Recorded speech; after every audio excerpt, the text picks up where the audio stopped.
सभना गला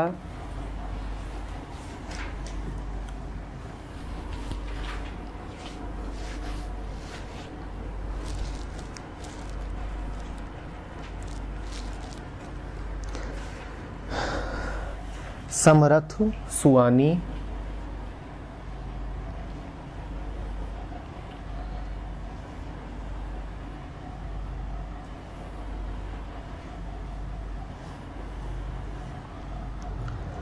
सो क्यू विसारे।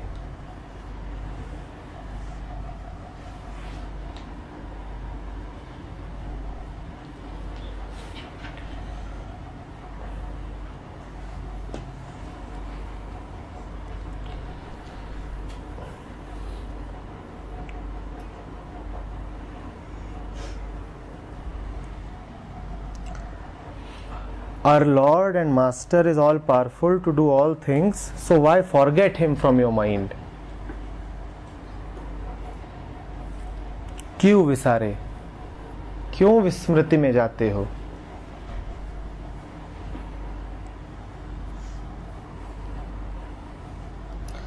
सभना गला समर्थ स्वामी सो क्यों विसारे। उस समर्थ स्वामी को क्यों विसारते हो?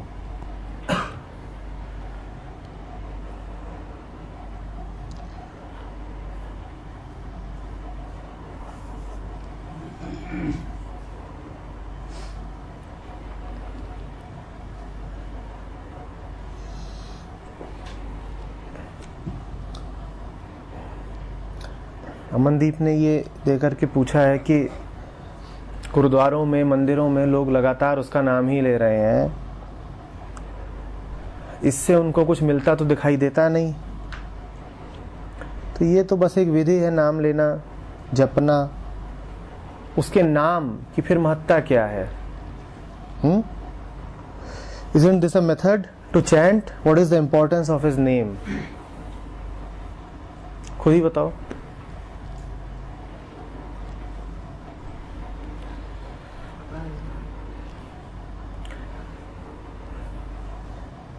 कहा क्या जा रहा है? क्यों विसारे। मुंह याद रखिएगा क्या? अगर मुंह से जप रहे हो तो जप क्या है? होठ का चलाना। मुंह याद रखिएगा। सुमृति क्या है? नाम लेना बार बार कोई, किन्हीं शब्दों का उच्चारण। ये है क्या है? आत्म पूजा उपनिषद ने क्या कहा था? जप क्या है?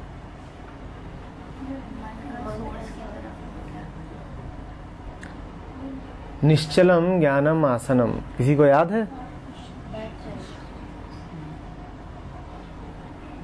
या बिल्कुल भूल गया?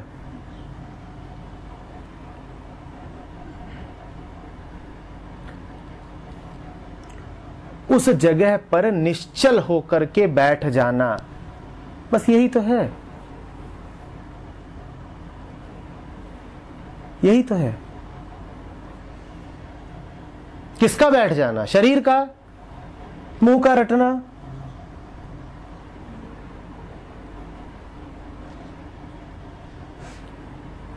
हर नाम में एक नाम की सुरत बनी रहे, यही तो जप है। और क्या है? जप का अर्थ ये नहीं है कि एक नाम लिया। जप का अर्थ है जो भी नाम लिया उसके पीछे गूंज एक ही नाम की थी।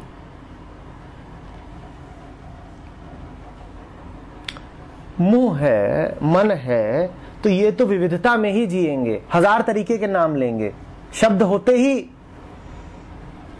विविध है। ऐसा तो कर नहीं पाओगे कि कोई एक नाम ले रहे हो, और कोई एक नाम लोगे भी तो वो भी एक शब्द ही तो है। कौन सी बड़ी खास बात हो गई? कुछ भी कहते हैं, नाम उसी का लेते हैं। कुछ भी कहते हैं, याद वही रहता है। तो मनदीप, मंदिरों में गुरुद्वारों में जो लोग नाम लेते दिखते हैं, उन्हें कुछ याद है? बार बार वही वर्ड रिपीट कर करके माइंड में तो रहता ही होगा कुछ। स्मृति में रहता है। स्मृति में, स्मृति से क्या हो गया? स्मृति तो अतीत है, मुर्दा, उससे क्या हो जाएगा।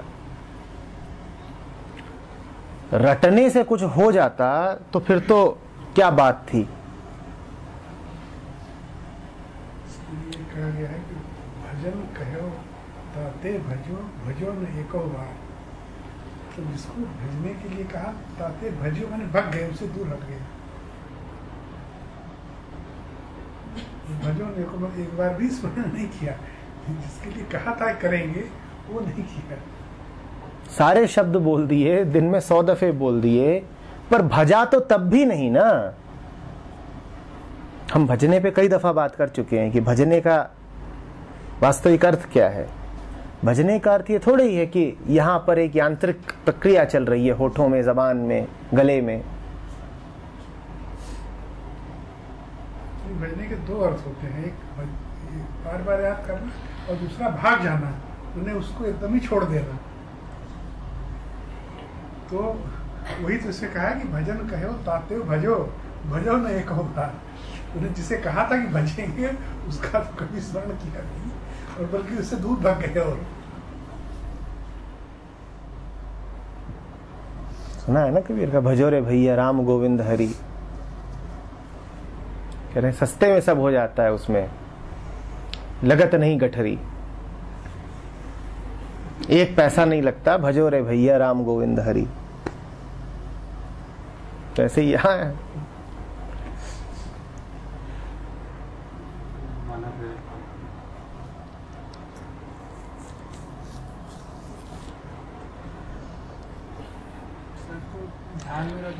कोई भी विधि, तुमने मेथड के बारे में बात करी है, कोई भी विधि तुम्हारी अनुमति के बिना काम नहीं करेगी। विधियां दी जा सकती हैं, पर विधि को काम करने की अनुमति तो तुम्हें ही देनी है ना। तुम मंदिर में बैठे हो, पर दिल तुम्हारा अभी अटका ही हुआ है दुकान में और मकान में, तो तुमने अभी अपने आप को अनुमति ही नहीं दी है कि ये विधि तुम्हें फायदा दे। विधि की कोई गलती नहीं है, इन्होंने विधियां बनाई, उन्होंने ठीक ठाक बनाई, तब विधि तुम पे काम करे कैसे। और अगर तुम पूर्ण अनुमति दे दो तो फिर विधि की जरूरत भी नहीं है। अनुमति जितनी खुली होती जाएगी, विधि की आवश्यकता उतनी कम होती जाएगी।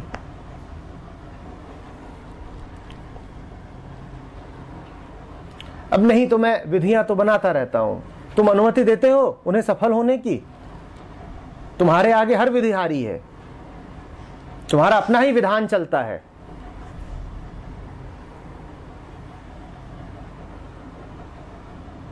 अनुमति तो तुम्हें ही देनी है ना, मालिक तो तुम ही हो। The first and the last freedom.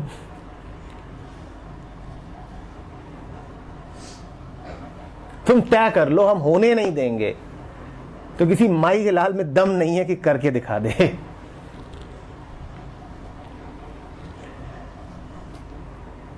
तुम्हें मुक्ति के पीछे थोड़ी भागना है, मुक्ति के रास्ते से हटना होता है। तो कहते मुक्ति चाहिए, ये चाहिए, वो चाहिए, वो उनको चाहना थोड़ी ही होता है, उन्हें पाना थोड़ी ही होता है, उनके रास्ते से हटना होता है। रास्ते में तुम खुद खड़े हो, अपना पूरा समूचा जोर लेकर के, होने नहीं देंगे, करके दिखाओ। और क्या कह रहे हो, मुझे मुक्त करना है तो मेरी लाश पर से गुजरना होगा। ठीक कह रहे हो, करना तो यही पड़ेगा। इसीलिए मुक्ति को महामृत्यु कहा गया है, क्योंकि तुम्हें मुक्त करने के लिए तुम्हारी लाश पर से ही गुजरना होगा। जितनी ताकत है लगाए पड़े हो, किसी तरह कहीं हो ना जाए, रोक के रखा हुआ है, कहीं हो ना जाए। पूरी जान लगा के खड़े हो, हाँ, होने नहीं देंगे। और फिर कहते हो हम तो नन्हे हैं, हम मुन्ने हैं, हमें तो कुछ आता नहीं। तुम सूरमा हो, तुम लड़ाके हो, तुमने युद्ध छेड़ रखा है और तुम बड़ी लड़ाई लड़ रहे हो। छोटा मोटा विरोधी तुम्हें पसंद नहीं, तुम परम से लड़ रहे हो। शत शत नमन, तुमसे बड़ा धुरंधर कौन होगा। तुमने लड़ने के लिए भी चुना है तो कौन? तुम सीधे उससे लड़ रहे हो। होने नहीं दूंगा। करके दिखा।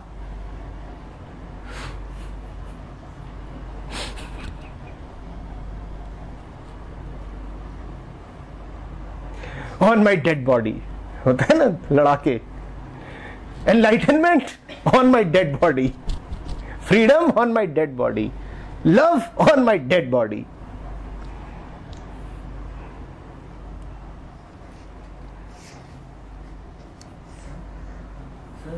जैसे शब्दों और मंत्रों की हम लोग बहुत बात कर चुके हैं। वर्डप्रेस पे मैंने पढ़ा था, जैसे स्टूडेंट ने पूछा था कि जैसे ओमकार ओम शब्द है, ऐसे शब्दों का क्या मायने है? आपने कहा था कि ये अब सिर्फ रिलीजियस सिंबल्स बन के रह गए, इनकी भी एक छवि है मन में। और तो मतलब ऐसा भी कहा गया है कि जैसे शब्दों और मंत्रों में बेसिक अंतर ये होता है कि शब्द का मीनिंग होगा लेकिन मंत्रों के वाइब्रेशंस होते हैं। तो और अगर उनका उच्चारण मात्र से ही बदलाव हो सकता है, क्योंकि लाइक ये सब बातें पंडितों के छल है कि तुम समझो नहीं कि मंत्र क्या कह रहा है, तुम बस उसको दोहराए जाओ। तो उसके लिए तुमको एक झुंझुना थमा दिया गया है कि देखो समझने की जरूरत नहीं है, इसमें से वाइब्रेशन निकलते हैं और फायदा कर देंगे। क्या वाइब्रेशन? वाइब्रेशन होता भी है तो क्या है वाइब्रेशन? कान में पड़ती है एक ध्वनि, एक सेंसरी इनपुट ही तो है, एक इंद्रियगत अनुभूति ही तो है। अगर ये बात है भी कि उसमें से कुछ तरंगे हैं विशेष, तरंग कहां पड़ रही है? नाक पे, कान पे, यही तो पड़ रही है। तो क्या हो जाना है उससे? हजार तरंगे हैं। तुम यहां बैठे हो, तुम्हें कुछ पता भी है कि इस कमरे में कितना रेडिएशन भरा हुआ है? कौन कौन सी वेव्स है जो यहां भरी हैं? माइक्रोवेव से लेके कॉस्मिक वेव तक सारी वेव यहां भरी हुई है इस कमरे में। वाइब्रेशन ही वाइब्रेशन है। उससे तुम्हें क्या मिल रहा है? कोई वेवलेंथ नहीं है जो इस कमरे में मौजूद नहीं है। किसी प्रकार की कोई तरंग नहीं है जो इस वक्त इस कमरे में मौजूद नहीं है। उससे क्या हो गया? क्या हो गया? मानसिक चीजें हैं, उनसे कुछ मिल नहीं जाना है। और देखो ये क्या करते हैं हम हर बात को खींच के घसीट के इंद्रियगत वस्तु बना ही देते हैं। मंत्र को हमने क्या बना दिया कि उसमें से वाइब्रेशन निकलते हैं। वो मन को मौन में ले जाने का अब साधन नहीं बचा। वो मन को किसी और आयाम में ले जाने के लिए नहीं हुआ। अब वो भी एक खिलौना बन गया। मैं फिर वापस जा रहा हूं ये कहने में, मामला एक सीधी सरल आंतरिक ईमानदारी का है। उसको क्यों इतना गुत्थम गुत्था बनाते हो?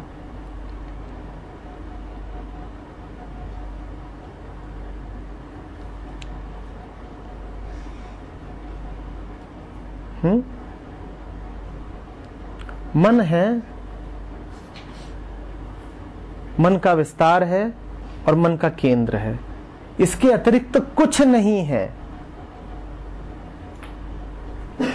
और जो कुछ है वो इन्हीं तीनों में समाया हुआ है।